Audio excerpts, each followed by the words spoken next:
الحمد لله الحمد لله وكفى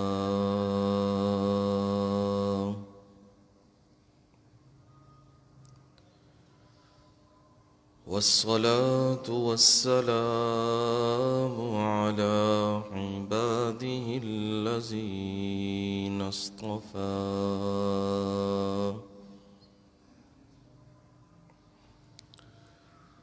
خصوصا على سيد الرسل وخاتم الأنبياء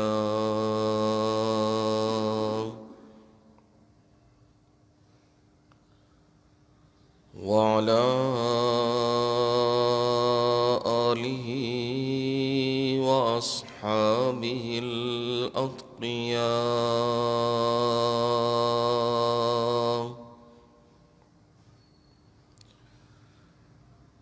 أما بعد فأعوذ بالله من الشيطان الرجيم.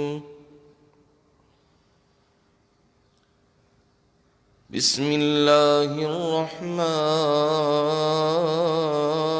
الرحيم.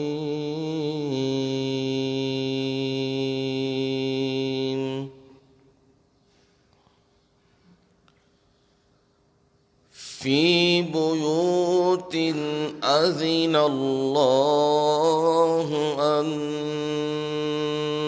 ترفع ويذكر فيها اسمه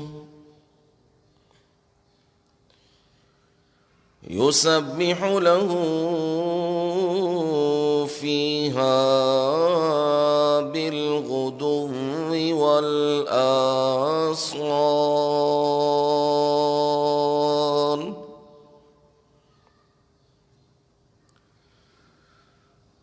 رجال لا تلهيهم تجارة ولا بيع عن ذكر الله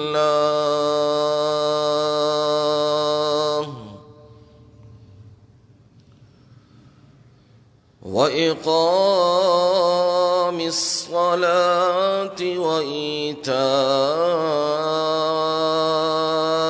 الزكاة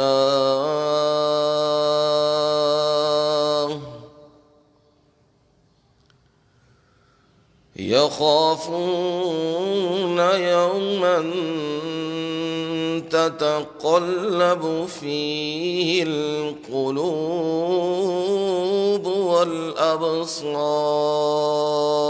والأبصار ليجزيهم الله أحسن ما عملوا ويزيدهم من فضله والله يرزق من يشاء بغير حساب.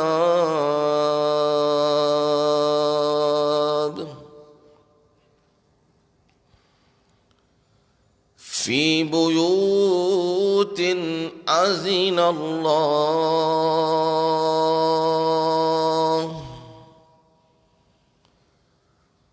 ان گھروں کے متعلق اللہ تعالی نے حکم دیا ہے ان ترفع ان کے بلند کرنے کا وَيُذْكَرَ فِيهَا اسْمُهُ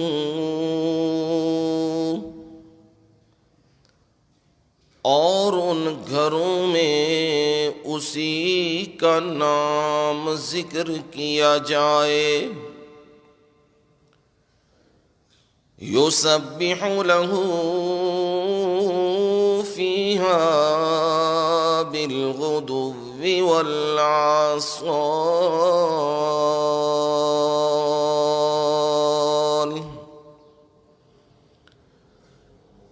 اور ان گھروں میں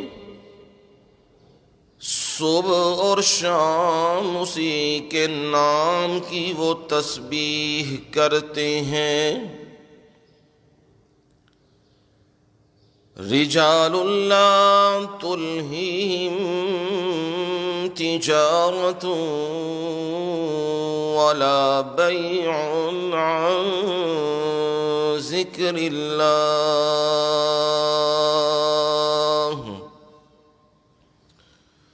وہ ایسے مرد ہیں کوئی تجارت انہیں غافل نہیں کرتی اور نہ ہی کوئی خرید و فروخت اللہ کی یاد سے۔ وَإِقَامِ الصَّلَاةِ وَإِيتَاءِ الزَّكَاةِ،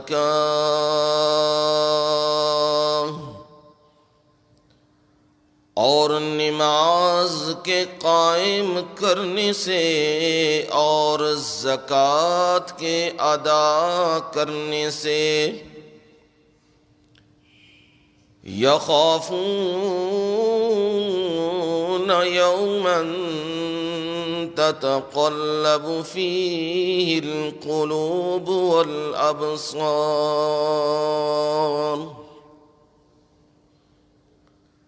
وہ ڈرتے ہیں اس دن سے، اس دن میں دل اور آنکھیں الٹ جائیں گے۔ لیجزیہم اللہ احسن ما عملوا،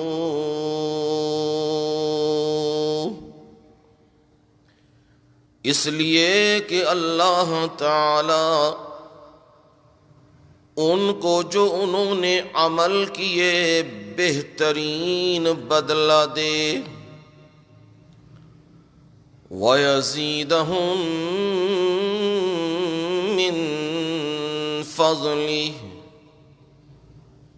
اور اپنے فضل سے ان میں اضافہ فرما دے، زیادہ کر دے۔ واللہ یرزق من یشاء بغیر حساب،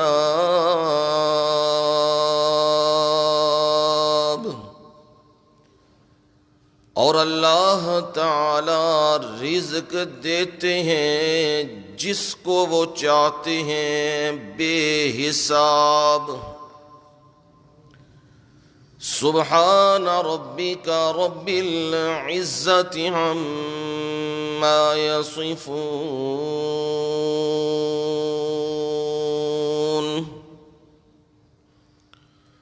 وسلام علی المرسلین والحمد للہ رب العالمین۔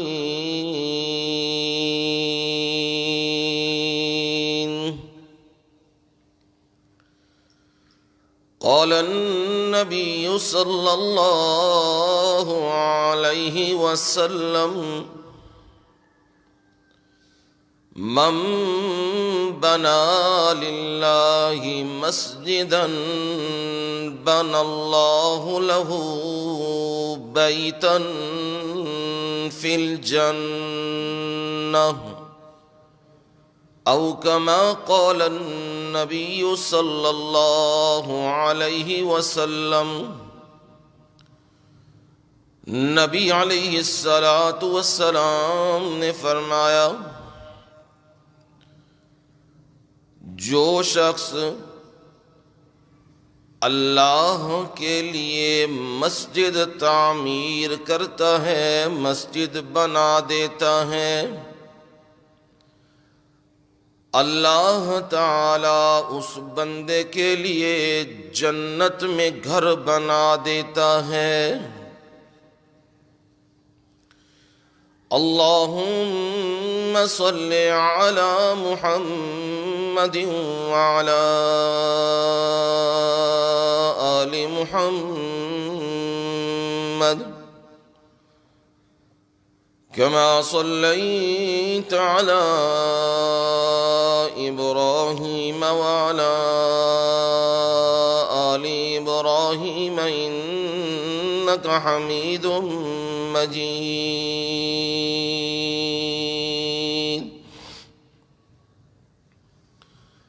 اللهم بارك على محمد وعلى آل محمد كما باركت على إبراهيم وعلى آل إبراهيم إنك حميد مجيد۔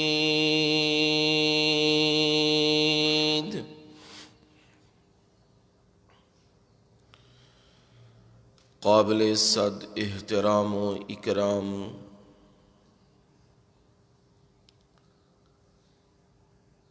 میرے بزرگوں، بھائیوں، عزیزوں، دوستوں اور نوجوانوں،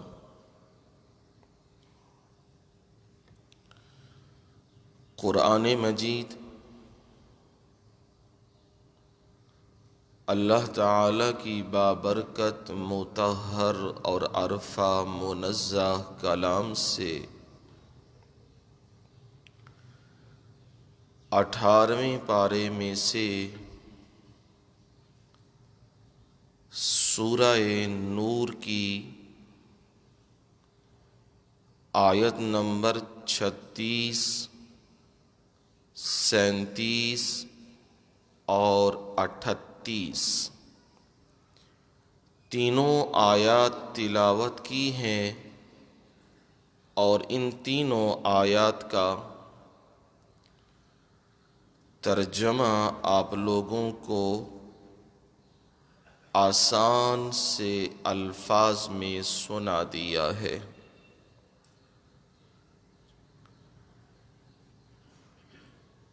جمعوں میں مسلسل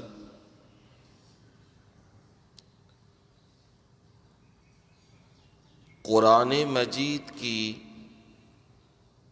اس سورہ نور کا بیان چل رہا ہے۔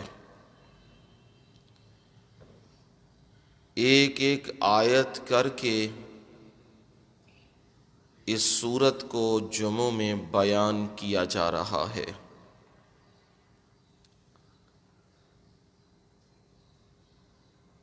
یہ محض اللہ کا کرم ہے، اس کا فضل ہے، اس کی توفیق ہے۔ وہ ہم جیسے ناکارہ اور ناچیز بندے سے اپنے دین کی خدمت لے رہا ہے۔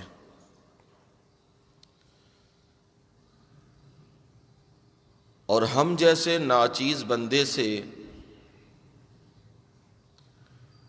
قرآن مجید اپنی کلام کی وضاحت و توضیح اور تشریح آپ لوگوں تک پہنچا رہا ہے، آپ کے دلوں میں اتار رہا ہے۔ یہ محض اس کا فضل اور محض اس کی رحمت ہے۔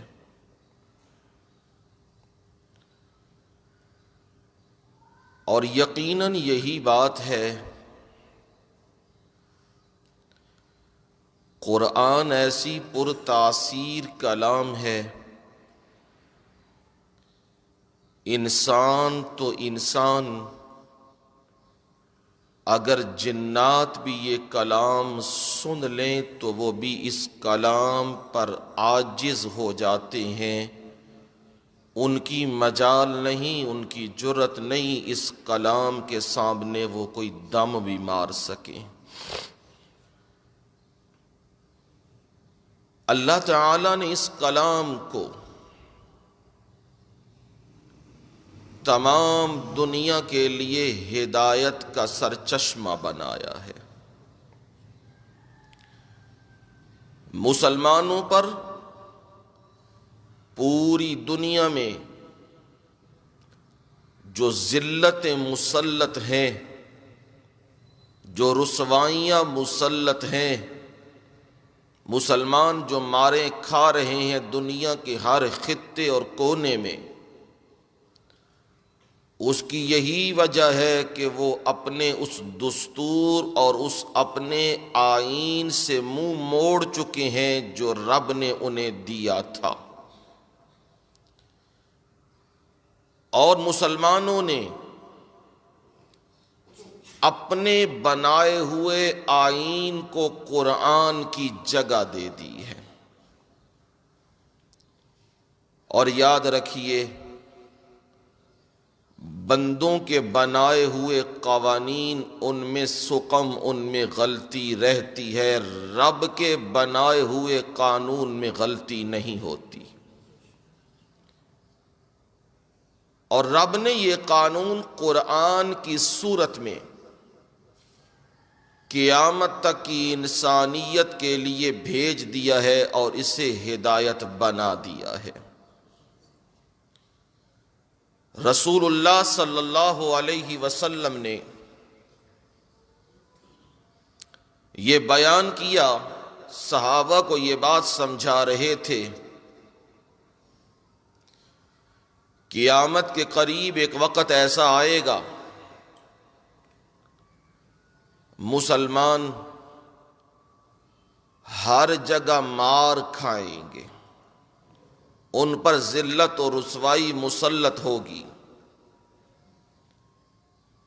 صحابہ نے سوال کیا، اللہ کے نبی، کیا وہ تعداد میں کم ہوں گے، گنتی میں کم ہوں گے، جس کی وجہ سے وہ مارے کھائیں گے؟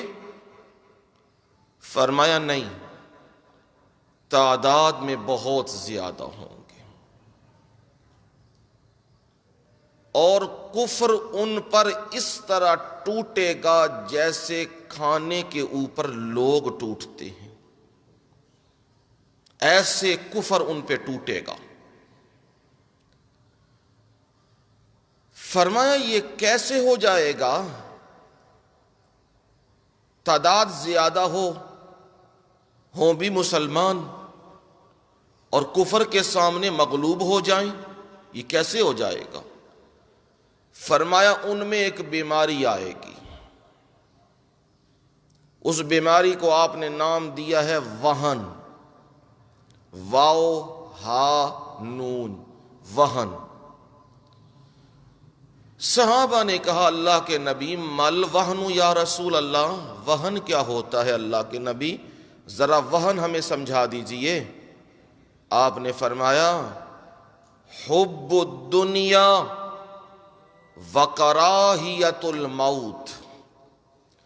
وہن کی تشریح آپ نے فرما دی، حب الدنیا، اس وقت مسلمان دنیا سے محبت کریں گے، سونا چاندی جائیدادیں مالیں زمین دولتیں پلاٹ یہ چیزیں ان سے محبت ہوگی لوگوں کی۔ وکراہیت الموت، موت انہیں اچھی نہیں لگے گی۔ مطلب کیا کہ میری راہ میں جہاد کرنا قتال کرنا انہیں یہ اچھا نہیں لگے گا، انہیں کوٹھیاں بنانے، انہیں جائیدادیں اکٹھی کرنے، انہیں سونے چاندی اکٹھے کرنے وہ اچھے لگیں گے۔ یہی وہ وقت ہوگا جب پوری دنیا میں مسلمان ظلم و ستم اور ذلت و رسوائی کا شکار ہوں گے۔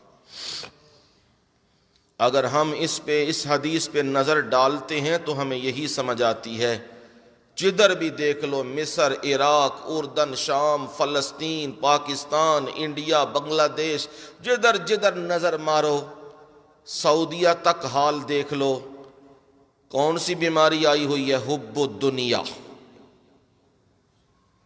کیا علماء، کیا صلحاء، کیا اتقیاء، کیا پیر، کیا درویش، کیا عوام، کیا سب اس چکر میں لگے ہوئے ہیں کہ پیسہ کہاں سے آ جائے، مال کہاں سے آ جائے، دنیا کہاں سے سمیٹ لیں، اور دنیا سمیٹنے لگے ہیں۔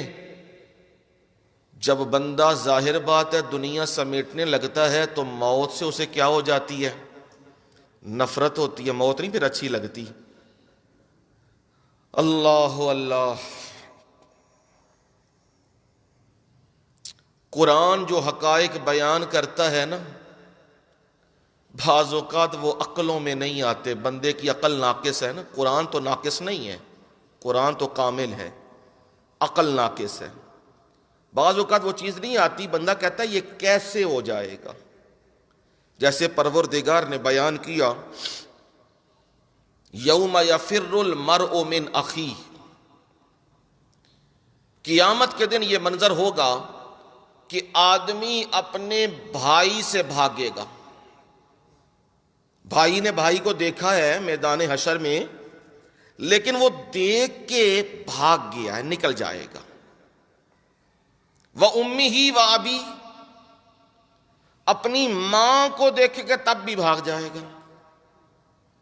وَأَبِيهِ، اپنے باپ کو دیکھے گا تب بھی دوڑ جائے گا۔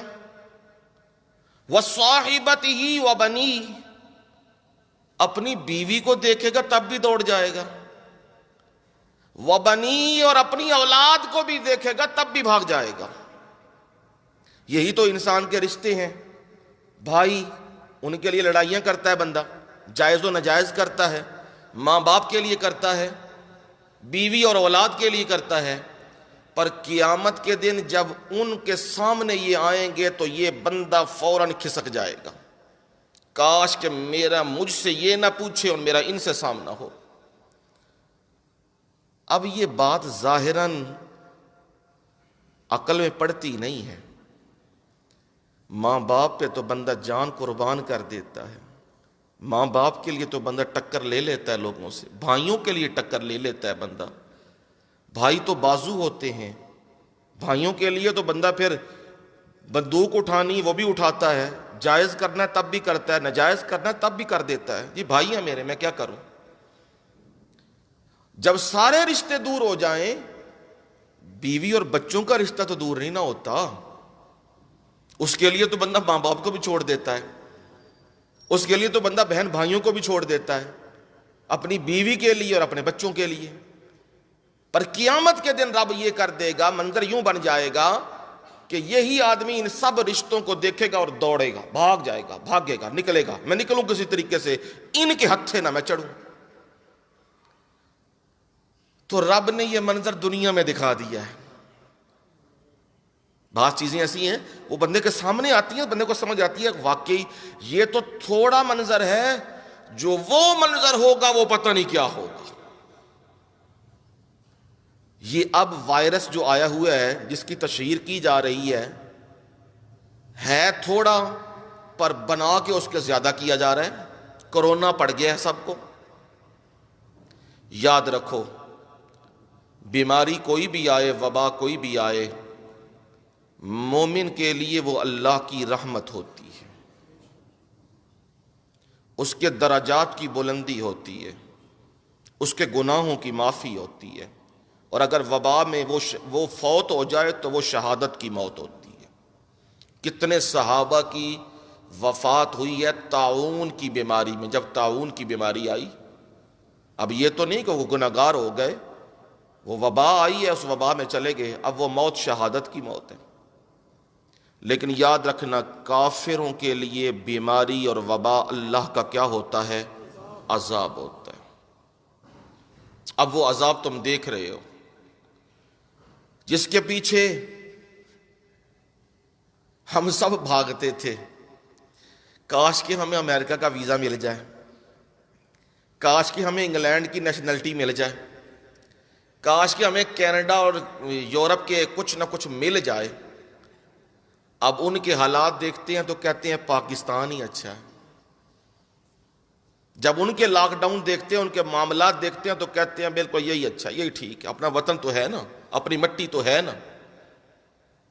اب جہاں دنیا پیش کرتی تھی کہ ان کی صحت کے سلسلے بہت عالی شان ہیں، ان کے ڈاکٹر، ان کے ہسپتال، جیڑا لوگوں کا تصور ایک بنا ہوا تھا کہ جیڑا پاکستان مردہ پہ ہوئے تو انہوں کتنے لے جاؤ، باہر لے جاؤ، امریکہ لے جاؤ، کی ہو جائے گا، بچ جائے گا۔ تو کیا وہاں موت نہیں آتی؟ اب دیکھ لو نا، وہاں موت لاکھوں کی تعداد میں ہو رہی ہے، ہسپتال موجود ہیں، دنیا کی پڑی ہوئی ساری چیزیں، ڈگریاں، پڑھے ہوئے لوگ، ڈاکٹر، ہر فن کے شعبے کے بندے وہاں موجود ہیں۔ بچا سکیں؟ نہیں بچا سکے۔ اس لیے اس دماغ کو درست کیجئے، رب سے دعا کیجئے، پروردگار کسی ایسی بیماری میں نہ ڈالنا جس سے میں عاجز ہو جاؤں، جس سے میں مجبور ہو جاؤں، جس سے میرے مولا میں لوگوں کے سامنے لاچار ہو جاؤں۔ یہ رب سے دعا کرو، وہ سننے والا ہے، وہ ضرور قبول کرے گا۔ اگر وہ موت دے دے سجدے کی حالت میں دے دے، اس سے بڑا اور کیا ہے؟ اگر وہ دین کی راہ میں توحید کی خاطر موت دے دے، اس سے بڑی کوئی بات ہے؟ اگر وہ نماز کی حالت میں موت دے دے، قیام کی حالت میں موت دے دے، اس کی بڑی کوئی بات ہے؟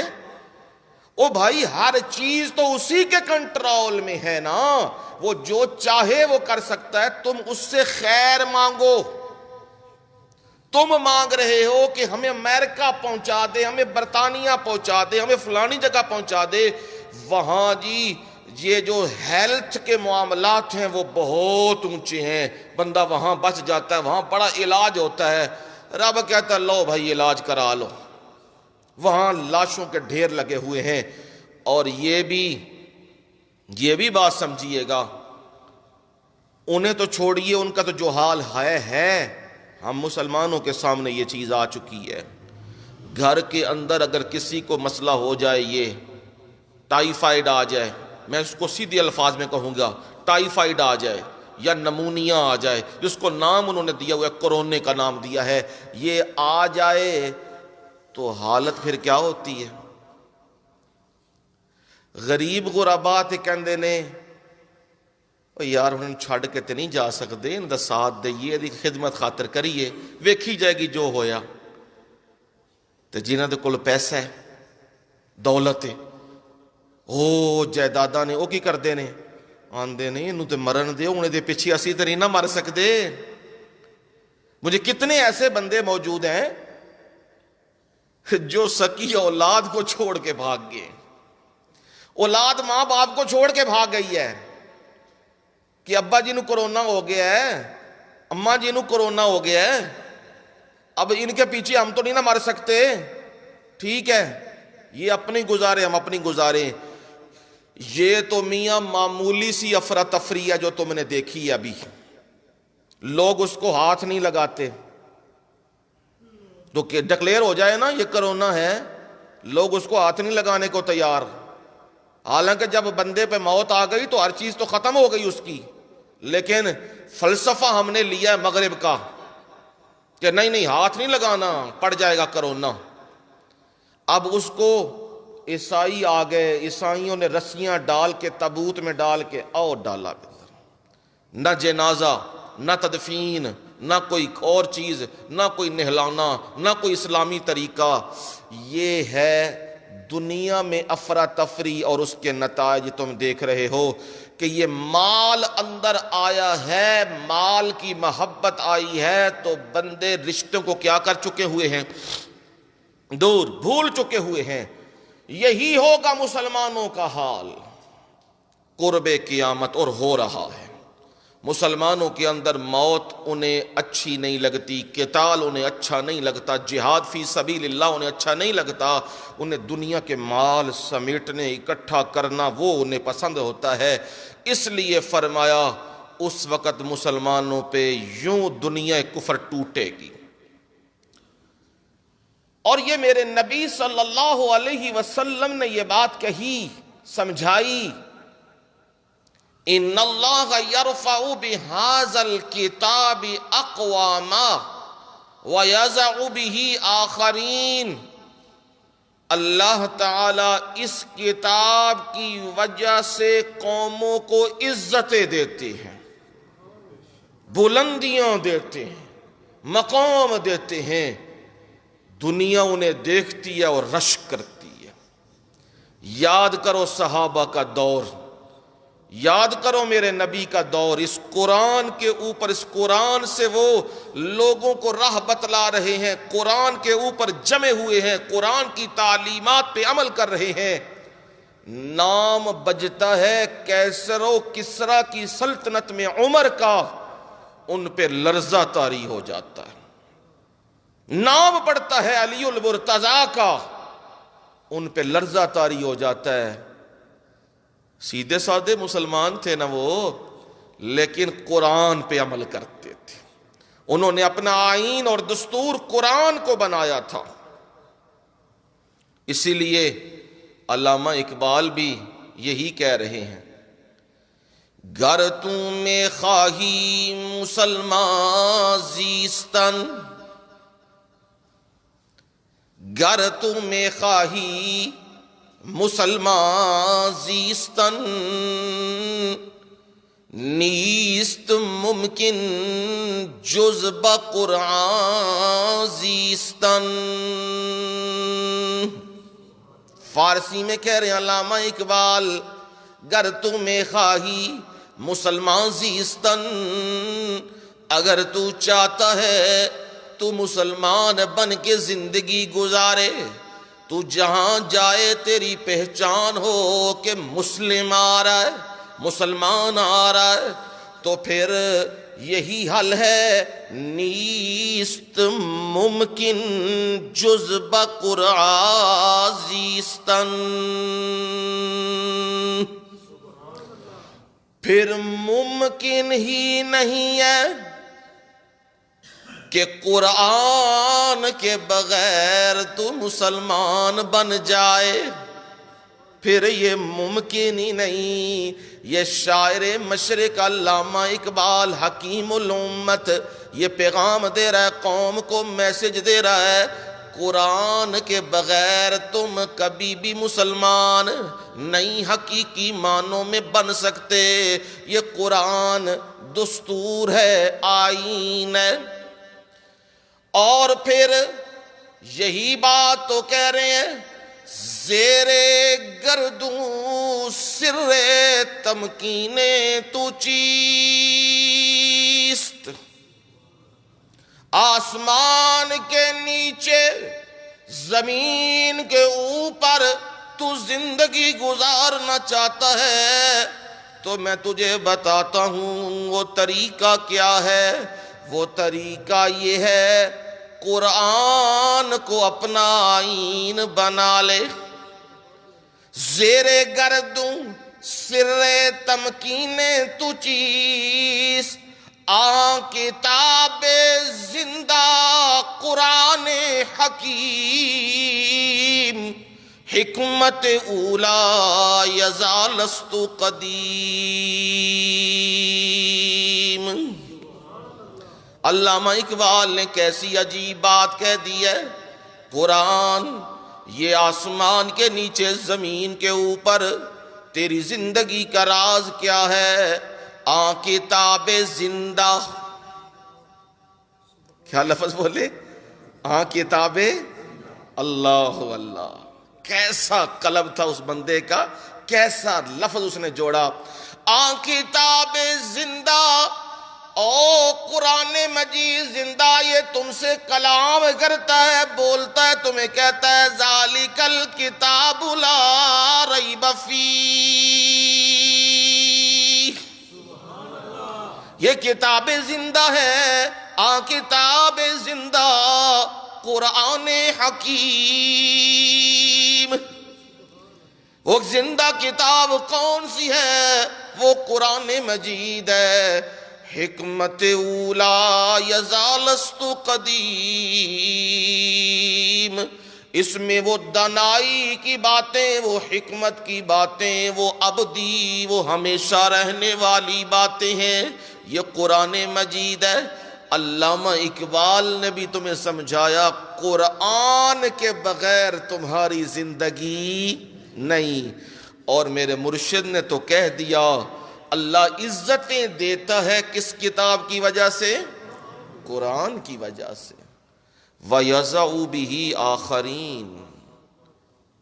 دوسرا پہلو بھی ذرا دیکھ لو، اللہ قوموں کو ذلیل و رسوا کر دیتا ہے کس وجہ سے؟ قرآن چھوڑنے کی وجہ سے۔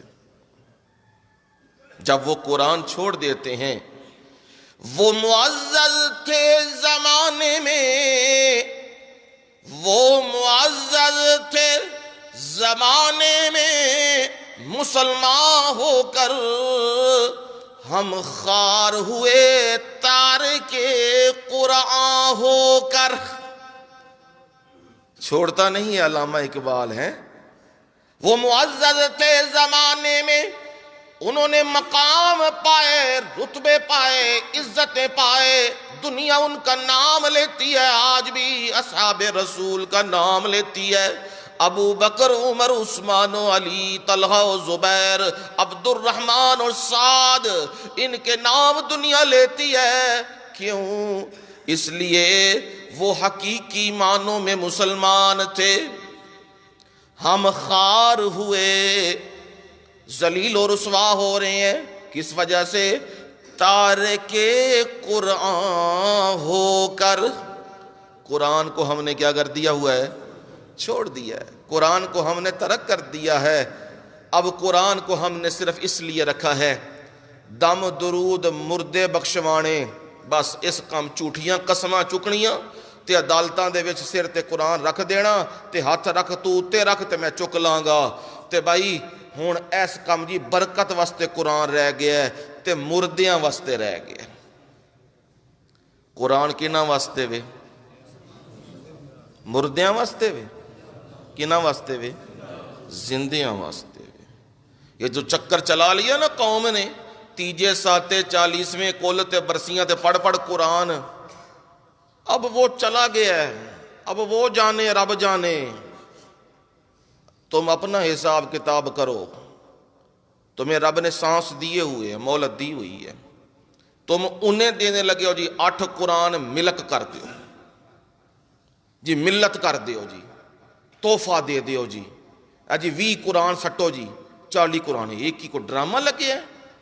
یہ قرآن مجید دے آؤ جی 5 5 6 6 10 10 جی، اے کنے دے قرآن دیو گے جی 500 دا جی، لے آؤ جی 500 روپیہ۔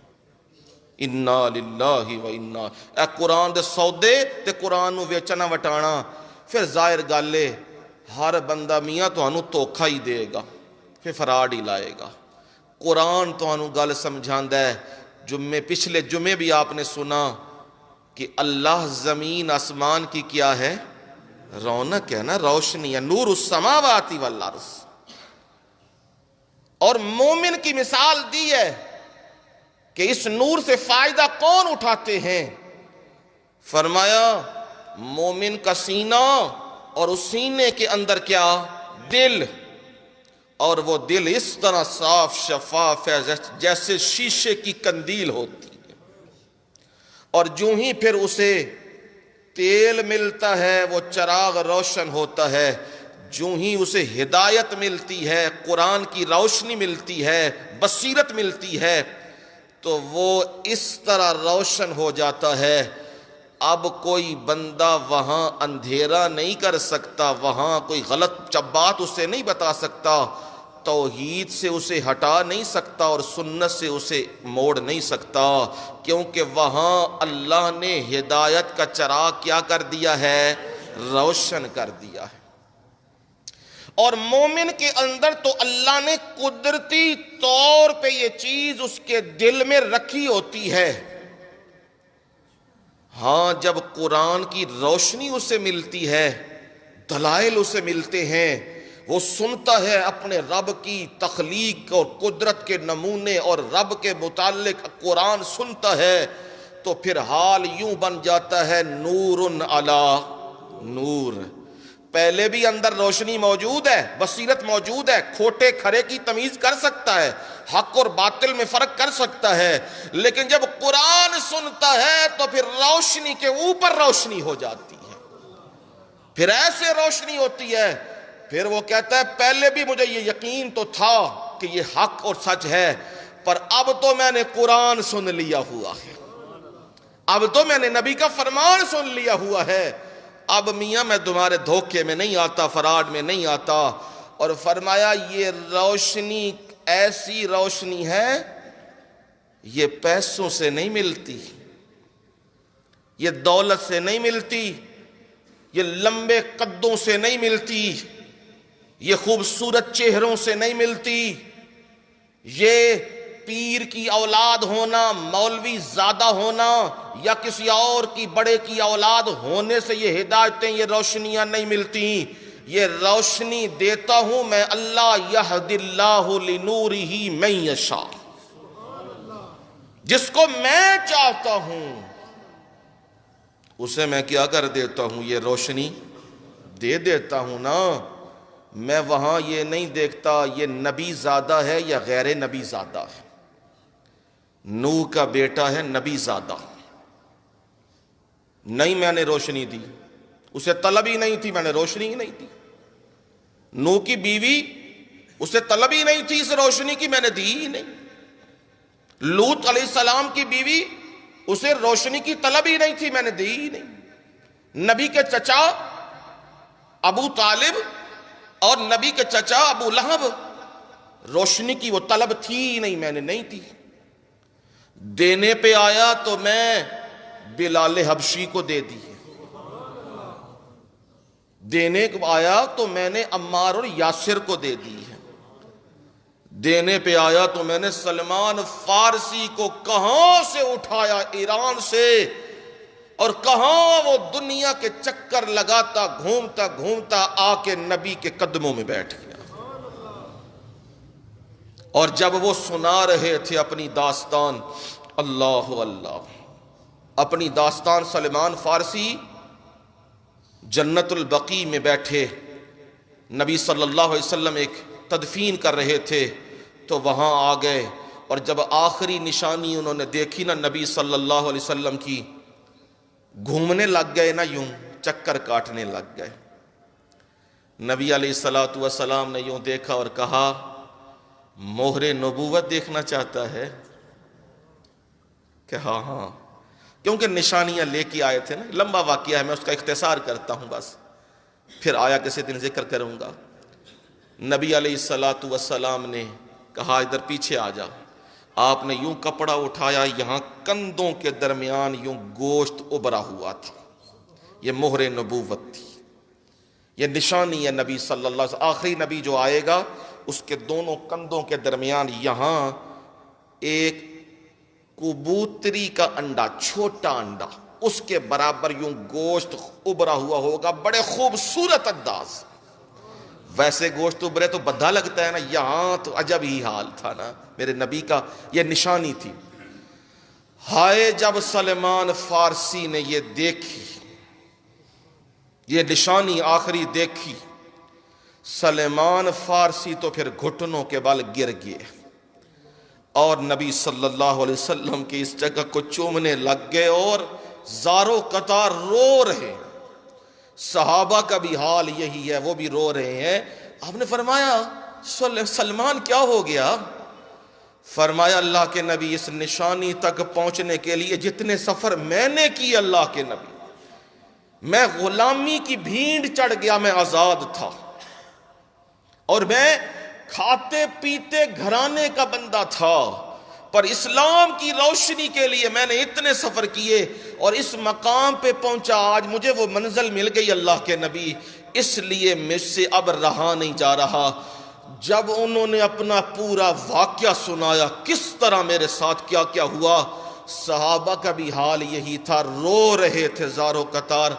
میں کہا کرتا ہوں ہمیں تو اللہ کی قسم ہاتھوں میں اسلام مل گیا مفت، ہم مسلمان ہیں، نسلی مسلمان ہیں، ہمیں قدر نہیں ہے اس کی، قرآن کی قدر نہیں ہے، ہمیں دین اسلام کی قدر نہیں، ہم نکتہ چینیاں کرتے ہیں، یہ کیسے ہو گیا، یہ کیسے ہو گیا۔ نہ، خدا کی قسم یہ نعمت ان سے پوچھو جنہیں دھکے کھا کے، مارے کھا کے اور قربانیاں دے کے ٹکڑے کروا کے پھر یہ نعمت ملی ہے۔ اور فرمایا یہ میری ایسی روشنی ہے، ایسی روشنی ہے، جس سینے میں یہ روشنی آ جائے وہ سینہ جنت کا حقدار بن جاتا ہے۔ اور میں رب خوب جانتا ہوں کسے میں نے یہ روشنی دینی ہے۔ آج کی جو آیات پڑھی، یہ روشنی ملتی کہاں ہے، یہ آپ کو سمجھانا ہے آج۔ روشنی تو ہے، بندہ کہتا ہے جی یہ پنکھا بہت اچھا ہے، یہ گھڑی بہت اچھی ہے، یہ موبائل اچھا ہے، یہ گاڑی اچھی ہے، یہ زمین کا ٹکڑا اچھا ہے، یہ فلانی چیز اچھی ہے، پر ملتی کہاں ہے ذرا مجھے بتاؤ نا، میں وہاں جاؤں اور یہ چیز کیا کر لوں، خرید لوں۔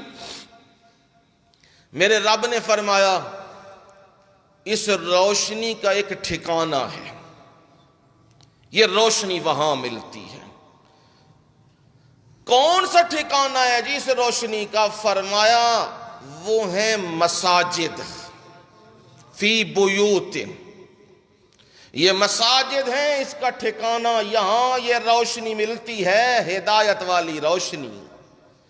اور یہ مساجد، ان کے بارے میں اللہ نے حکم یہ دیا ہے کہ ان کو بلند کیا جائے۔ لفظ یہاں بولا ان ترفع، رفع کہتے ہیں کسی چیز کو بلند کرنا، اونچا کرنا، اسے رفع کہتے ہیں۔ ترفع، اب ترفع کا معنی یہ ہے، تفسیر یہ ہے ان جگہوں کو اونچا کیا جائے، بلند کیا جائے۔ ایک ہے ظاہری معنی بلند کرنے کا، وہ ظاہری معنی کیا ہے؟ مسجد بناؤ تے کنی بناؤ، اچھی بناؤ، ایک ہے ظاہری معنی میں، مسجد بناؤ تے اچھی۔ ہندوؤں کے دیکھیں کبھی مندر، تو وہ مندر بڑا اونچی جگہ پہ جا کے بناتے ہیں اور نیچے بندے کو سیڑھیاں چڑھ کے جانا پڑتا ہے۔ ان کا ایک اپنا فلسفہ ہے، ان کا اپنا فلسفہ یہ ہے کہ بھگوان سے ملنے جانا ہے، ان کا بھگوان، ہر ایک کو بھگوان بنایا انہوں نے، بھگوان سے ملنے جانا ہے تو او دے واسطے مشقت اٹھانی پیندی نا، کوئی شے صحیح لینی ہوئے تے مشقت تے اٹھانی پیندی، تکلیف تے اٹھانی پیندی ہے۔ جے گھر ستیاں دانے لب جان انج تے نہیں نہ ہوندا، جا کے کھیتی باڑی، فصل، تیان، زمین، یہ کام کرنا پیندا، مشقت اٹھانی پیندی ہے، تاں جا کے دانے لب دین کدھرے۔ اب انہوں نے بنایا ہے تو انہوں نے اوپر بنایا ہے، وہاں بیمار بھی جو بھی جاتا ہے ان کی عقیدے کے مطابق وہ چڑھتا چڑھتا سیڑھیاں چلا جاتا ہے، ان کا ایک اپنا نظریہ ہے۔ لیکن رب نے حکم دیا اصل جو اونچی کرنے والی جگہ ہیں وہ کون سی ہیں؟ مساجد ہیں۔ اسی لیے مساجد کو اللہ کا گھر کہا جاتا ہے۔ یہاں بھی لفظ ہے فی بیوتن، بیتن کی جمع بیوت، گھر، ان گھروں میں جس کا اللہ نے حکم دیا ہے بلند کرنے کا۔ اب ظاہری معنی تو میں نے تمہیں سمجھا دیا، مسجد کو بنایا جائے تو کیسے بنایا جائے؟ اونچا بنایا جائے مسجد کو، اونچی، تاکہ اس کی ہیبت و جلالت لوگوں کو نظر آئے، پتہ لگے یہ اللہ کا گھر ہے۔ بدقسمتی ہماری، مسجدیں پٹرول پمپوں کی نکروں میں چھوٹی چھوٹی تے مزار وڈے وڈے، تے ہزے بندہ مریا نہیں تے پہلوں ہی خیر دے نال، ان کہندے ہیں ایڈوانس بکنگ پہلوں ہی ہو گئی ہے، حضرت مرے نہیں ہزے تے پہلوں ہی انہاں ٹویا کھٹیا ہویا ہے کہ اتھے سٹنا ہے وچ، تے اتوں بھی کی کرنا میں پکا بند، مٹی صرف رکھی تے کدھر باہر نہ نکل آوے، اتنے لانی کیے ٹیل تے پتھر لا کے تے چنگا کس کے بننا ہے تاکہ باہر نکلے نہ، شک پہ ہے نا کہ نکلنا آوے باہر۔ اب یہ، اور پھر دیکھو کروڑوں روپیہ لگا کے گنبد، جی یہ حضرت فلانے کا مزار ہے، جی یہ فلانے کا مزار ہے، یہ فلانے کا مزار ہے۔ یاد رکھو میرے جملے کو، یہ اسلام ازم نہیں ہے، یہ یہودی ازم ہے، یہ عیسائی ازم ہے۔ یہودیوں اور عیسائیوں کے علماء یہ کسب اور کرتوت کیا کرتے تھے کہ وہ قبروں کو پکا بنا کے وہاں کاروبار چلایا کرتے تھے۔ لوگوں کو کہتے تھے آؤ آؤ یہاں مانگو، سجدے کرو، ان سے مانگو، تمہاری مشکلیں کیا ہو جائیں گی؟ حل۔ انہوں نے ساری زندگی محنتیں کی ہیں، انہوں نے ساری زندگی اللہ کے دین کی خدمتیں کی ہیں، اللہ نے ان کو خاص اختیار دیے ہیں۔ اب تم سجدہ کرو گے، نذرانہ چڑھاؤ گے تو تمہیں اللہ تعالیٰ تمہارا کام کیا کر دے گا؟ ہو جائے گا۔ یہ لوگوں کو دھوکے سکھا کے، فراڈ سکھا کے انہوں نے یہ کسب اور کرتوت کیے۔ اسی لیے میرے نبی نے فرمایا لعن اللہ الیہود والنصارى اتخذوا قبور انبیائہم مساجدا۔ اللہ کی لعنتیں ہوں یہودیوں اور عیسائیوں کے اوپر، انہوں نے نبیوں کی قبروں کو سجدہ گاہ، عبادت گاہ، یہ ان کا کام تھا، اور بنا کے انہوں نے لیا ہے مسلمانوں نے، اور اس کو نام دے دیا جی اولیاء اللہ کی تعظیم۔ میں کہتا ہوں یہ اولیاء اللہ کی تعظیم نہیں، یہ اولیاء اللہ کی بے حرمتی ہے۔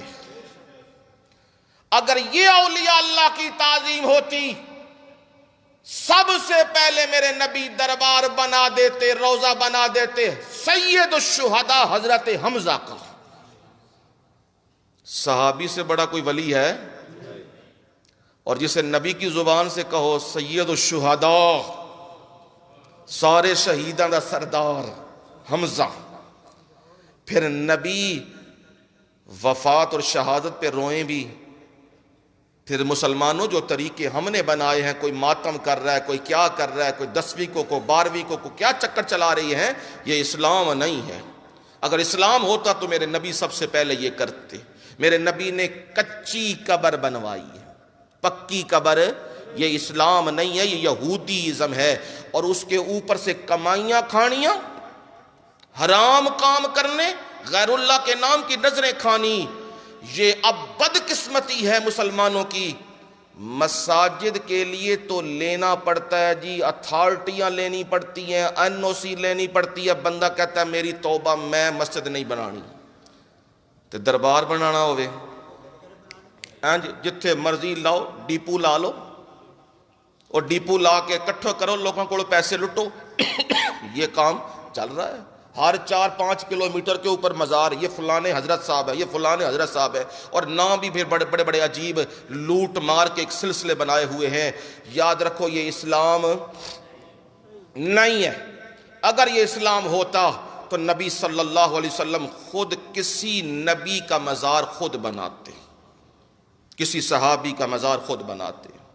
ہاں، اللہ کے نبی کی قبر مبارک کے اوپر روضہ بنا ہوا ہے، یہ کیسے بن گیا؟ یاد رکھو میری بات کو، سمجھو، نبی نے اس کا حکم نہیں دیا، نبی نے اس کو بنوایا، صحابہ نے بنوایا، تابعین نے بنوایا، تبع تابعین نے بنوایا نہیں۔ یہ خیر القرون ہے، یہ بہترین زمانہ ہے، یہ بہترین لوگ ہیں، انہوں نے یہ کام نہیں کیے۔ بعد میں 6 صدی میں آ کے ترکوں نے یہ کام کیا۔ ہاں، اس کو ہٹایا نہیں گیا، ریموو نہیں کیا گیا، اس لیے کہ لوگوں کے ہاں فتنہ کھڑا ہو جائے گا۔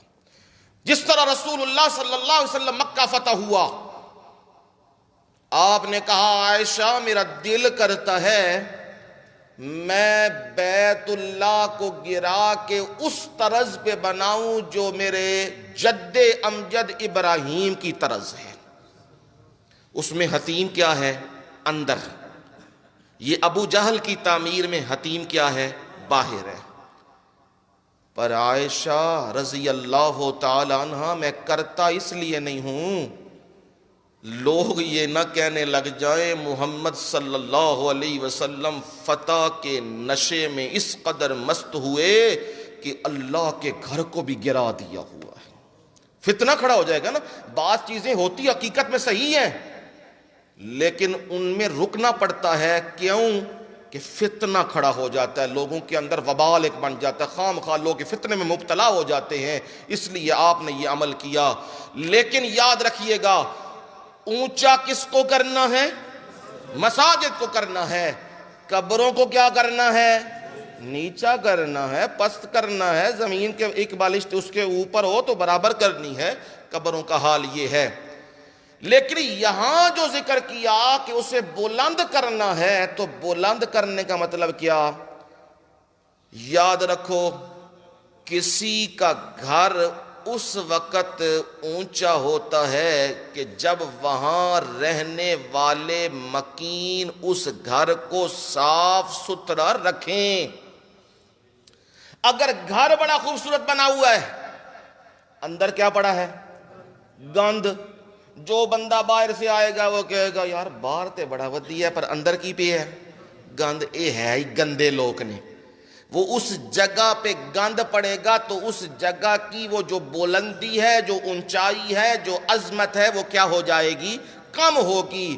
اس لیے فرمایا حقیقی معنوں میں مسجدوں کو کیا رکھا کرو؟ صاف رکھا کرو. یہ نبی صلی اللہ علیہ وسلم نے حکم دیا. یہ اللہ کے گھر ہیں نا, ان گھروں کو صاف ستھرا رکھنا ہے, پاک رکھنا ہے. اور پیغمبر کو حکم دیا ہے, دونوں باپ بیٹا کو حکم دیا, دونوں کو, ابراہیم اور اسماعیل کو. وَإِذْ يَرْفَعُ إِبْرَاهِيمُ الْقَوَاعِدَ مِنَ الْبَيْتِ وَإِسْمَاعِيلُ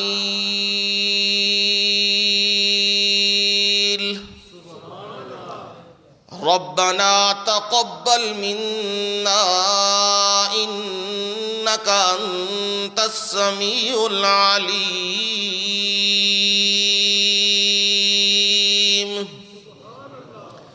جب بیت اللہ کی, اللہ کے گھر کی بنیادیں اٹھائیں, ابراہیم خلیل اللہ اور اسماعیل ذبیح اللہ نے, اور اپنے رب سے دعائیں کرنے لگے, ربنا تقبل منا, میرے مولا بڑا قیمتی عمل کیا, تیرا گھر بنایا ہے, میرے مولا اس عمل کو ہم سے قبول کر لے. پروردگار نے اور بھی جتنی دعائیں مانگی قبول کی, پر حکم میرے رب نے یہ دیا, سنو, طہر بیتی للطائفین والعاکفین والرکع السجود.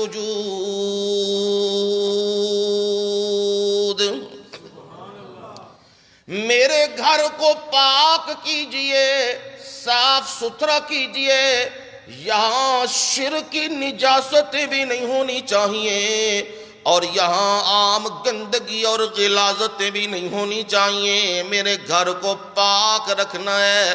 یہ پیغمبروں کو حکم دیا جا رہا ہے, صاف ستھرا رکھنا ہے. کن کے لیے؟ للطائفین, طواف کرنے والوں کے لیے, والعاکفین, اور اعتکاف کرنے والوں کے لیے, والرکع السجود, اور رکوع کرنے والوں کے لیے اور سجدہ کرنے والوں کے لیے. اس میرے گھر کو کیا کرنا ہے؟ صاف کرنا ہے. میرے رب نے بھی یہ حکم دیا ہوا ہے. لوگوں, جس روشنی کا میں رب تذکرہ کر رہا ہوں, یہدی اللہ لنورہ من یشاء,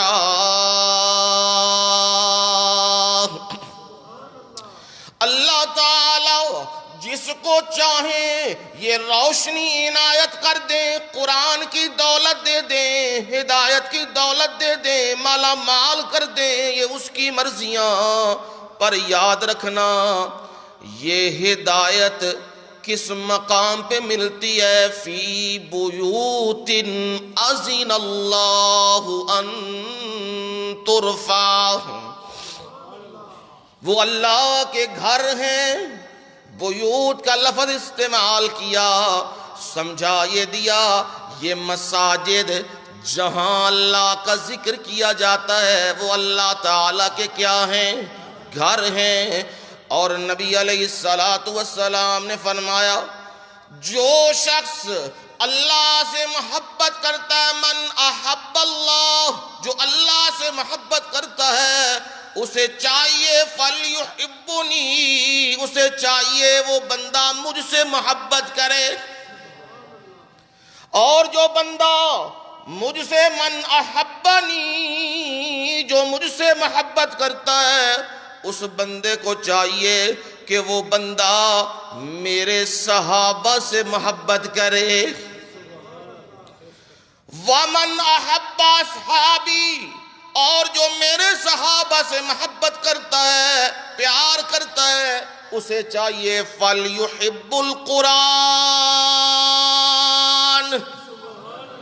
اس بندے کو چاہیے وہ قرآن سے محبت کرے، وہ قرآن سے پیار کرے۔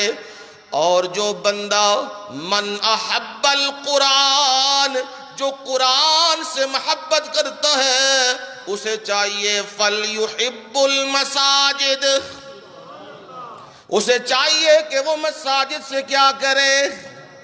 محبت کرے، پیار کرے۔ نبی علیہ السلام نے فرمایا یہ مساجد تو وہ جگہ ہیں جہاں اللہ کا ذکر کیا جاتا ہے، جہاں مساجد کو بلند و بالا اونچا کیا جاتا ہے، صفائی اور ستھرائی کے ساتھ بھی اور عبادت کے ساتھ بھی۔ اور مسجدوں کو اللہ تعالیٰ نے بابرکت جگہ بنایا، میمونہ، اللہ نے بابرکت جگہ بنایا ہے۔ اور جو مسجدوں میں رہنے والے ان کو بھی اللہ تعالیٰ نے بابرکت بنایا۔ جو مسجدوں میں آتے ہیں، نمازیں پڑھتے ہیں، قرآن پڑھتے ہیں، اپنی وابستگی مسجدوں کے ساتھ، مساجد کے ساتھ رکھتے ہیں، ان کو بھی اللہ نے بابرکت بنا دیا ہے۔ اور فرمایا جو بندہ عبادت کے لیے مسجد میں آتا ہے، فرمایا اس کے پچھلے کام میں رب خود کر دیتا ہوں، اس کے جو معاملات ہیں وہ میں رب کر دیتا ہوں، سارے کے سارے کے معاملے کا نگہبان میں رب بن جاتا ہوں، کیونکہ یہ بندہ میری یاد میں لگ گیا ہے، یہ بندہ میری عبادت میں لگ گیا ہے۔ اور رسول اللہ صلی اللہ علیہ وسلم نے فرمایا 7 آدمی قیامت کے دن اللہ کے عرش کے سائے کے نیچے ہوں گے، جس کے بارے میں فرمایا یوم لا ظل الا ظلہ، جس دن اس کے عرش کے سائے کے سوا کوئی سایہ نہیں ہوگا۔ اس دن اللہ بلائیں گے، 7 بندوں کو بلائیں گے، آؤ بھائی تم میرے عرش کے نیچے آ جاؤ۔ اس میں ایک بندہ وہ ہوگا رجل قلبہ معلق بالمساجد، وہ بندہ جس کا دل لٹکا ہوا ہے، کس کے ساتھ؟ مساجد کے ساتھ۔ اس لٹکنے کو یوں سمجھ لو ہم گھر میں بھی ہوں تو خیال ہمارا جا رہا ہوتا ہے دکان تے جانا میں، کاروبار ہے، فلانے کو پیسے لینے نے، فلانے کو اینا لینے، فلانا سامان آیا وے، یہ کیا ہے؟ خیالات بھی ادھر ہیں اور دل بھی ادھر لٹکا ہوا ہے۔ کسی کا دل پلاٹوں میں لٹکا ہوا ہے، جدھر زمین وے کی ودیا تے فوراً دل اس پاسے بھج پیا وے، وہ زمینوں کی طرف دوڑا ہے، کوئی پیسے کی طرف دل لٹکا کے بیٹھا ہے، کوئی عورت کی طرف دل لٹکا کے بیٹھا ہے، کوئی دنیا کے مال کی طرف دل لٹکا کے بیٹھا ہے، کوئی اور کسی چیز کے بارے میں اپنے دل، اپنے خیالات کو لٹکا کے رکھا ہے، ہر وقت گنتی میں لگا ہوا ہے۔ پر میں جسے عرش کے سائے کے نیچے بلاؤں گا، وہ دکان پہ بھی ہو، وہ مکان میں بھی ہو، وہ تجارتوں میں بھی ہو، وہ سفر میں بھی ہو، وہ حضر میں بھی ہو، وہ تکلیف میں بھی ہو، وہ بیماری میں بھی ہو، وہ خوشی اور راحت میں بھی ہو، اس کو ہر وقت خیال رہتا ہے مسجد میں جانا ہے۔ یہ ہے قلبہ معلق بالمساجد، مساجد کے ساتھ دل لٹکا ہوا ہے۔ کیوں جی؟ یہ اللہ کے گھر ہے نا، اور اللہ کے گھر کی طرف رجوع کرنا، اسی لیے تو آپ نے فرمایا لوگو اپنی دنیا کو اتنا آباد نہ کرو کہ دنیا میں ہی ہو کے رہ جاؤ۔ تمہیں چاہیے تمہارے دل نرم ہونے چاہیے، تمہارے دلوں میں عاجزی ہونی چاہیے، اور تمہاری دوڑ اللہ کے گھروں کی طرف ہونی چاہیے۔ تب تو آپ نے فرمایا جو اندھیروں میں، رات کے اندھیروں میں مسجد کی طرف آتے ہیں مغرب کی نماز پڑھنے، عشاء کی نماز پڑھنے، اور یہ تو بڑی اوکھی ہے، رستے میں ڈاکو پہ جاندے ہیں، کاروبار سے نہیں پہنتے ہیں، صبح صبح ایئرپورٹ تے نکلنا پھر ڈاکو کو نہیں پہنتے، صبح صبح حکومت دا آرڈر آ جاوے دکانہ کھل لیاں نے فجر تو پہلا، پھر تو کوئی چور نہیں پہن لگیا۔ لیکن جب نماز کے لیے آنا تو پھر کیا خدشہ ہوتا ہے؟ چور پہ جانا ہے، ڈاکو پہ جانا ہے۔ وہ میاں اندر ڈاکا پے ہے شیطان دا، ڈاکو تو پے ہے، ڈاکا مار رہے ہیں۔ لہذا صبح کے وقت بھی رات کے وقت بھی وہ اندھیروں میں آتے ہیں اللہ کے گھروں میں۔ فرمایا قیامت کے دن میں روشنیوں سے انہیں بھر دوں گا، یہ میرا وعدہ ہے ان سے۔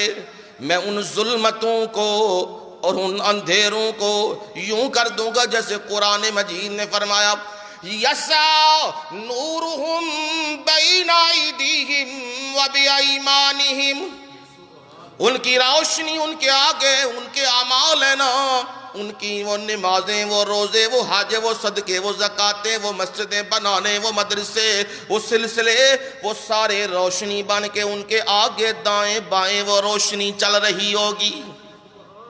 یہ اللہ تعالیٰ اس دن معاملہ کر دیں گے۔ اب سمجھ میں آئی بات، مسجدیں اللہ کا کیا ہیں؟ گھر ہیں، اور ان گھروں کو کیا رکھنا ہے؟ بلند رکھنا ہے، اونچا رکھنا ہے۔ اور وہ کیسے اونچے ہوں گے؟ ان میں صفائی اور ستھرائی کرنی ہے۔ آپ نے فرمایا لوگ قیامت کے قریب وہ یوں معاملے کریں گے، مسجدوں میں آ کے ٹولیوں کی صورت میں بیٹھیں گے، مسجدیں چاہن گے ٹولیاں بنا کے، کوئی ٹولی اتھے بیٹھی، کوئی ٹولی اتھے بیٹھی، کوئی ٹولی اتھے بیٹھی ہے، تے کی کوئی ذکر و فکر چون گے؟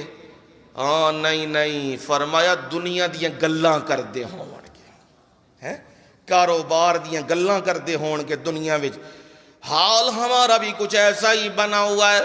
مساجد کا حال دیکھو تو وہاں دنیا داری کی باتیں چل رہی ہوتی ہیں، وہاں ہر ایک نے اپنا اپنا جتھا بنایا ہوا ہے، یہ 4 بندے یہاں 5 بندے وہاں، اور دین کا مقصد نہیں ہے، باتیں کر رہے ہیں، اپنی باتیں سنا رہے ہیں۔ فرمایا ان بندوں میں تو شامل نہ ہونا، کیونکہ اللہ کو ان بندوں کی ضرورت نہیں ہے۔ جو مسجدوں میں آ کے دنیا کی باتیں کرتے ہیں اللہ کو ان کی ضرورت نہیں ہے، یہ بدترین لوگ ہیں، ان میں تو شامل نہ ہونا۔ اور مساجد کے آداب میں یہ چیز یاد رکھنا، مسجد میں گند نہیں ہونا چاہیے۔ جو چیز نظر آئے جو گندگی شمار ہوتی ہے اس کو مسجد سے کیا کرنا چاہیے؟ ہٹانا چاہیے۔ نبی علیہ السلام بیٹھے ہوئے ہیں، اپنے اصحاب کے ساتھ باتیں کر رہے ہیں، ایک دیہاتی بندہ آ گیا اور دیہاتی بندے نے آ کے مسجد میں ایک جگہ پہ پیشاب کرنا شروع کر دیا ہے. صحابہ اٹھے ہیں روکنے کے لیے, اسے کچھ لگانے کے لیے. آپ نے صحابہ کو بٹھا دیا ہے, بیٹھ جاؤ نیچے. اس نے جو کرنا تھا وہ کر لیا ہے.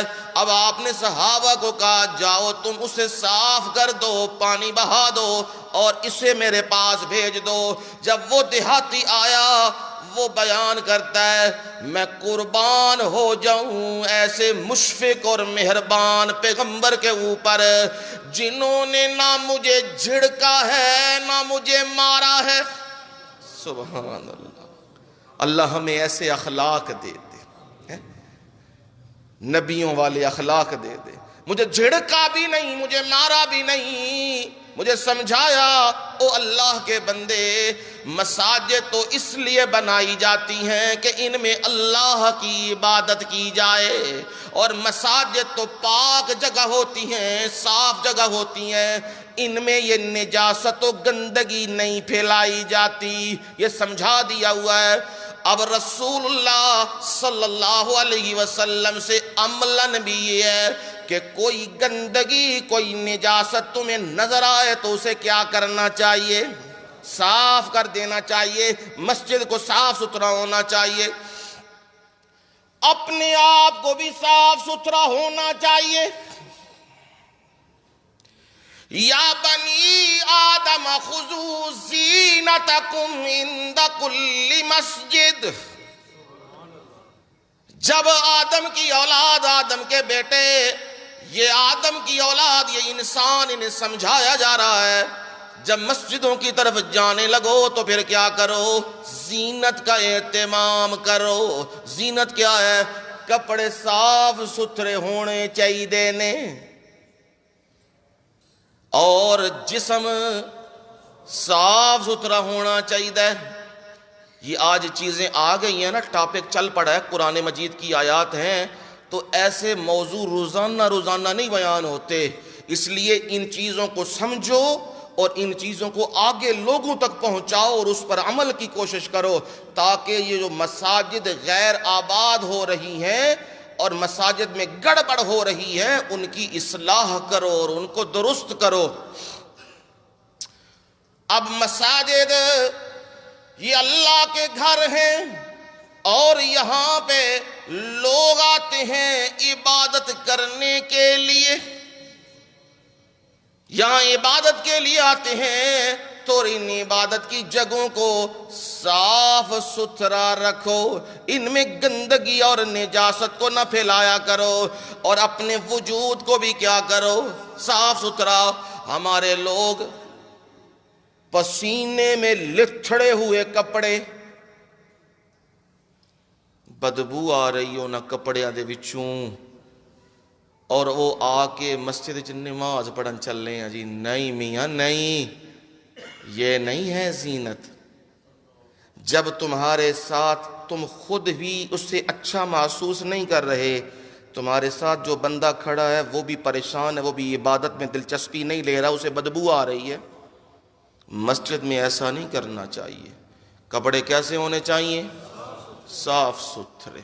نہا کے آؤ, صاف ستھرے ہو کے آؤ مسجد کے اندر, کیونکہ تم شہنشاہ کے دربار میں جا رہے ہو. صدر کے پاس کوئی جائے, وزیر اعظم کے پاس جائے, چھوٹے سے کونسلر کے پاس جائے, یا D P O M N A کے پاس جائے, انجے منہ چک کے وال وکھرے ہوئے نے, تے پیڑا حال, تے داڑھی منہ کدھر, تے مچھ کدھر, تے پیڑا تے کپڑے جو بدبو آندی, انجے جاندے ہو؟ کی کردے ہو؟ صاف ستھرے ہو کے. کدے ویکھیا ہوئے نا پولیس والا, وہ جدو اندر پیش ہوندا ہے نا افسر کولوں, انہاں باہر لوایا ہوندا کی شیشہ, وہ پہلے جان تو پہلے کی کردا ہے؟ وردی نو سدھا پدرا اینج بالکل درست, پھر ٹوپی شوپی جیڑی ہے انہوں اینج سدھا پدرا کر کے صحیح کینج ہو کے پھر اندر جا کے سلوٹ کردا ہے کہ میں افسر دے سامنے جا رہے ہیں. فوجی ویکھے ہون انہاں دیاں وردیاں, نیٹ اینڈ کلین، صاف۔ اور اگر کوئی افسر ویکھ لے کہ اے وردی گندی ہے، لباس گندا ہے، اسی ٹائم دیو بھائی انہوں لا دو سزا دے اتے، صاف وردی ہے، افسر دے کول جانا ہے بالکل صاف ستھرا، ٹوپی باقی سارا، اور اتھے تے لک بھی سدھا کر دیں دے، بوٹ مروا کے نا، وہ بالکل انج ذرا خم آیا نہیں، انج ہویا نہیں، لاؤ بھیا دی لا دو سزا، لا بھئی چکر لا ہاں ذرا اتھے جا کے سارے چکر۔ یہ کیا ہے؟ جب بڑے کے سامنے جاتے ہو تو اپنے آپ کو کیا کرتے ہو؟ بالکل درست کر لیتے ہو کہ میں اب بڑے کے پاس جا رہا ہوں، کدھر کوئی خامی کمی نہ روے۔ یہ کیا بڑے ہیں، ان کی بڑائیاں تو آج ہیں، کل کوئی نہیں۔ سلام تو ہوتا ہے عہدے کو، کرسی کو سلام ہے، عہدے کو سلام ہے، اور جب بندہ کرسی اور عہدے سے اتر جاتا ہے پھر کوئی پوچھتا بھی نہیں۔ ہاں کام آنے والی چیز ہے، اگر اس نے انسانیت کی خدمت کی ہو، اس کے اخلاق اچھے ہوں، تو وہ کرسی سے اتر بھی جائے دلوں سے نہیں اترا کرتا، وہ دلوں میں رہا کرتا ہے۔ ہمیشہ وہ بندے بنو جو دلوں میں اترنے والے ہیں، جو دلوں میں رہنے والے ہیں، وہ مخلوق کی خدمت کر کے تم دلوں میں رہو۔ اب وہاں افسروں کے پاس جاتے ہیں، جہاں بھی جاتے ہیں کپڑے کیا ہوتے ہیں؟ صاف ہوتے ہیں، ہر چیز درست ہوتی ہے۔ یہ تم شہنشاہ کے دربار میں آئے ہو، رب العالمین کے دربار میں آئے ہو، تو یہاں پھٹے کپڑے پہن کے تے ساڈی وہی نوجوان نسل، اللہ تعالیٰ تو انہوں چوکھی سمجھ دے وہی نوجوانوں۔ میں بیت اللہ الحرام اتھے بھی ویکھیا ہے، مدینہ منورہ بھی ویکھیا ہے، تے رونا ہی آئے۔ جنی نئی نسل نوجوانہ دی انہوں نے اے پائیاں نے چڈیاں، ایڈے ایڈے ٹروزر پائے نے نکے مکے، تے شرٹاں پائیاں نے، تے اللہ دے گھر آئے نے بیت اللہ وچ، مسجد نبوی وچ عبادت کرن، تے ہاتھ وچ موبائل ہے، تے اے تصویراں، تے او شرٹاں پائیاں تے ٹروزر پائے نے، اے پا کے عبادتاں ہون لگیاں نے۔ انا للہ و انا الیہ راجعون۔ نہیں بھائی میاں نہیں، اور یہ رب کا دربار ہے، اتھے تے ذرا آواز بھی اچھی ہو جائے تے رب کہندا چل جا دفع ہو جا، اتھے دوبارہ توفیق بھی نہیں دیندا۔ یہاں تو بڑا ہوش، یہاں تو بڑا دھیان ہے، یہاں جب آؤ ڈھیلے ڈھالے کھلے لباس پہن کے آؤ۔ جو لباس تم کسی کے پاس پہن کے جانا پسند کرتے ہو، یہ میں معزز آدمی کے سامنے پہن کے جا رہا ہوں تو وہ پسند کرتے وہ لباس یہاں پہنو، کیونکہ عزت و توقیر کے لائق ذات اللہ کی ہے۔ جب بندوں کو حق دیتے ہو تو رب کا حق اس سے زیادہ حق ہے۔ اس لیے مساجد میں آؤ تو کپڑے بھی صاف ہونے چاہیے، ستھرے ہونے چاہیے، تے سر بھی ہیں جی کم مٹھا ہو گیا ہوں، ہیں کجیاں ہونا چاہیے، اللہ راضی ہوئے سر کجیاں ہونا چاہیے وے، کیونکہ نبی علیہ السلام نے حج دے سوا، حج دے اتے تے ہے نا بندہ محرم ہوندہ ہے تے او بندے نے حرام پہنے ہوندہ ہے تے سر دے اتے تے نہ پھر کپڑا کرنا ہوندہ، دم پہ جاندہ ہے، دم نکل جاندہ ہے یا دم پہ جاندہ ہے، او موقع ہے۔ باقی تے سر اتے کی رکھنا ہے؟ کپڑا۔ میں نہیں آخدہ ضروری کہ ٹوپی پانی ہے، بعض بندے الرجی کھا جاندے ہیں نہیں پانی ایسا، میں نہیں آخدہ ٹوپی پانی ہے، میں آخنا سر نو کاج لو، بس چھوٹے رومال نال کاج لو، کپڑے نال کاج لو، کسے ودیا شے نال کاج لو، سر کجیاں ہونا چاہیے، کیونکہ او بڑے دے دربار وچ اسی آ رہے ہیں تے اتھے بڑی تواضع تے بڑی عاجزی ہونی چاہیے۔ اے اپنے آپ کو صاف ستھرا رکھنا ہے اور اپنے سر کو بھی ڈھانپ کے رکھنا ہے، کپڑوں میں بھی سطر کا خیال رکھنا ہے، یہ نہیں یہاں شرٹیں پہنی ہوں اور وہ یہاں سے کاٹی ہوئی ہوں، نہ پتہ لگے عبادت کرنے آیا ہے اور نہ پتہ لگے سیر کرنے آیا ہے، یہ پتہ نہ لگے۔ آج تو بدقسمتی، مسلمانوں کی بدقسمتی، مسلمانوں نے مساجد کو سیر گاہیں بنا لیا ہوا ہے۔ تھی تو یہ عبادت کی جگہ، پر یہ سیر کی جگہ بن چکی ہیں۔ بادشاہی مسجد میں تصویریں ہو رہی ہیں، سیر ہو رہی ہے، فیصل مسجد میں سیر ہو رہی ہے، تصویریں ہو رہی ہیں، حرم میں بھی جاؤ سیریں لگی ہوئی ہیں، چکر کاٹے جا رہے ہیں، تصویریں بنائی جا رہی ہیں۔ خدا را تم مسلمان ہو، ذرا سوچو، عمر فاروق رضی اللہ تعالیٰ عنہ وہ تو اتنا دھیان رکھتے تھے، کوئی بندہ مسجد میں بات کرتا تو عمر فاروق اسے بلا لیتے، اسے کہتے یہ اللہ کا گھر ہے، اللہ کے گھر میں رب سے باتیں کر، رب سے باتیں کر، بندوں سے باتیں نہ کیا کر، اگر دوبارہ میں نے تجھے دیکھا تو میں تجھے کوڑا ماروں گا۔ دو آدمی آئے نا، بیرون سے آئے، مصر سے آئے، اور وہ مسجد میں آ کے باتیں کر رہے تھے، بلا لیا حضرت عمر فاروق نے رضی اللہ تعالیٰ عنہ، یہ کیا کر رہے ہو تم دونوں؟ کہا جی امیر المومنین ہم کچھ بات کر رہے ہیں۔ فرمایا مسجد باتوں کی جگہ نہیں، مسجد تو عبادت کی جگہ ہے، تم باہر سے آئے ہو، اگر تم مدینے کے ہوتے تو میں تمہیں کوڑے مارتا، تمہیں سزا دیتا، تم نے اللہ کے گھروں کی توہین کی ہے۔ اب سمجھ آ گئی رب کے گھر میں باتیں کس سے کرنی ہے۔ میرے مرشد نے فرمایا صلی اللہ علیہ وسلم، جب جنت کے باغوں میں سے گزرا کرو پھل کھا لیا کرو۔ صحابہ نے کہا اللہ کے نبی جنت کے باغ دنیا میں، جنت کے باغ دنیا میں، جنتوں او عرشوں پہ قیامت کے دن او وہاں ملے گی اللہ کی رحمت کی وجہ سے، اللہ کے فضل کی وجہ سے وہاں ملے گی۔ یہ دنیا میں کہاں جنت آ گئی؟ اور پھل کھانا وہ تو تصور سے بھی باہر ہے، وہ جنت کا پھل یہاں کیسے آ گیا؟ فرمایا جب مسجدوں کے قریب سے گزرا کرو نا تو مسجدوں کے اندر داخل ہو جایا کرو۔ یہ اندر داخل ہونا گویا کہ تم جنت میں داخل ہو گئے ہو، اور وہاں 2 نفل پڑھ لینا گویا کہ جنت میں تم نے کیا کھا لیے ہیں۔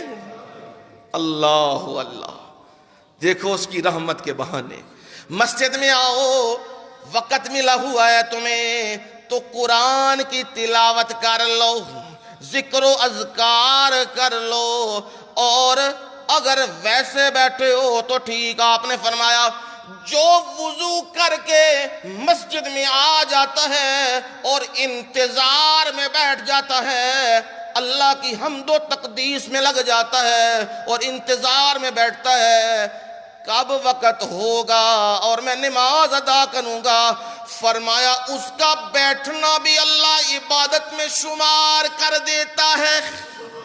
سبحان اللہ، سبحان اللہ، دیکھو اس کی رحمت کے بہانے وہ کیسے اپنے بندوں کو نوازتا ہے۔ مسجد میں آگے ہو نا تو آگے باتیں نہ کرو، مسجد میں بیٹھ کے سبحان اللہ، الحمدللہ، اللہ اکبر، سبحان اللہ وبحمدہ، سبحان اللہ العظیم، یہ پڑھ لیا کرو، قرآن لے لیا کرو، قرآن کے تلاوت کر لیا کرو۔ تم نے جنت میں کیا کھا لیے ہیں؟ کیا کھا لیے ہیں؟ یہ تے اوکھے نے جڑے باہر لبدے نے تو ٹیکے لا کے دیندے جے تے 2 نمبر تے سڑے ہوئے۔ یہ پھل ہے خالص،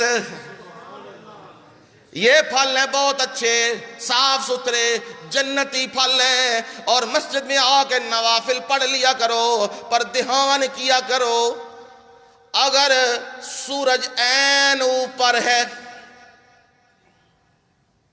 جنہوں کہتے ہیں 12:30 بجے کا وقت ہو گیا بھائی زوال کا وقت، واہ وہ وقت ہو جائے یا سورج وہ ٹکیا کی صورت میں نکل رہا ہو یا سورج ڈوب رہا ہو، یہ 3 اوقات میں کوئی عبادت نہیں۔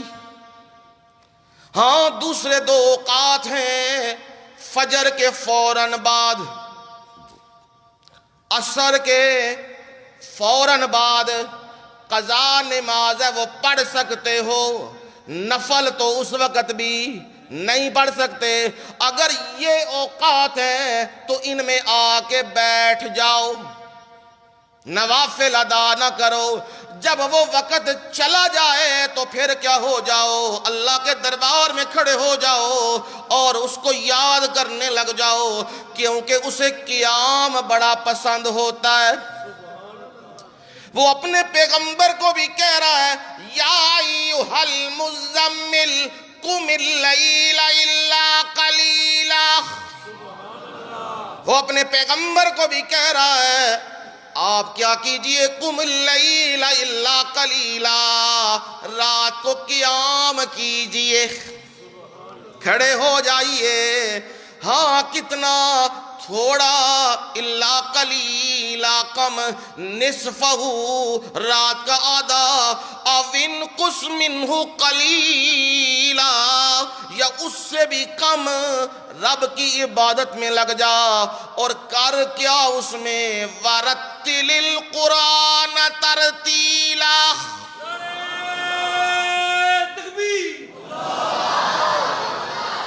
جب تو قیام میں کھڑا ہو رب کو یاد کر رہا ہے، رب کہتا ہے یہ بندہ میرے سامنے ہاتھ باندھ کے کھڑا ہو گیا ہے، اس نے میری الوہیت کا اعتراف کر لیا ہے، اس نے مجھے شہنشاہ مان لیا ہے، اور یہ میری حمد و تقدیس میں یہ بندہ لگ گیا ہوا ہے۔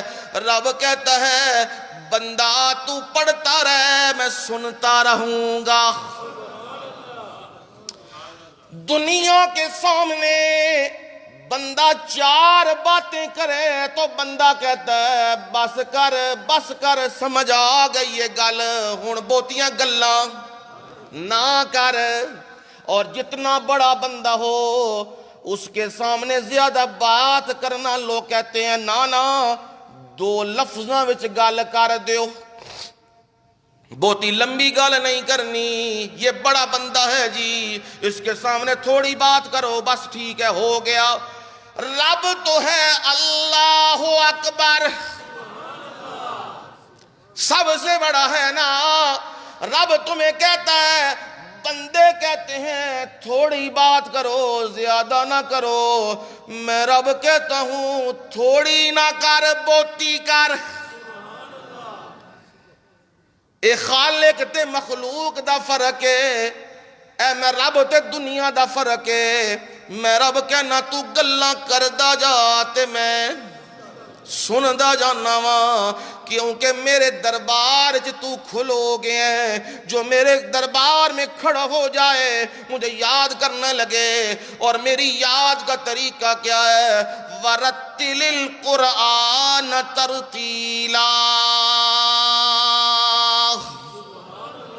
قرآن مجید تو کیسے پڑھنا، ٹھہر ٹھہر کے سنوار کے قرآن کو پڑھنا، یہ کام کر۔ فرمایا اس سے اللہ کی مساجد بلند ہوتی ہیں۔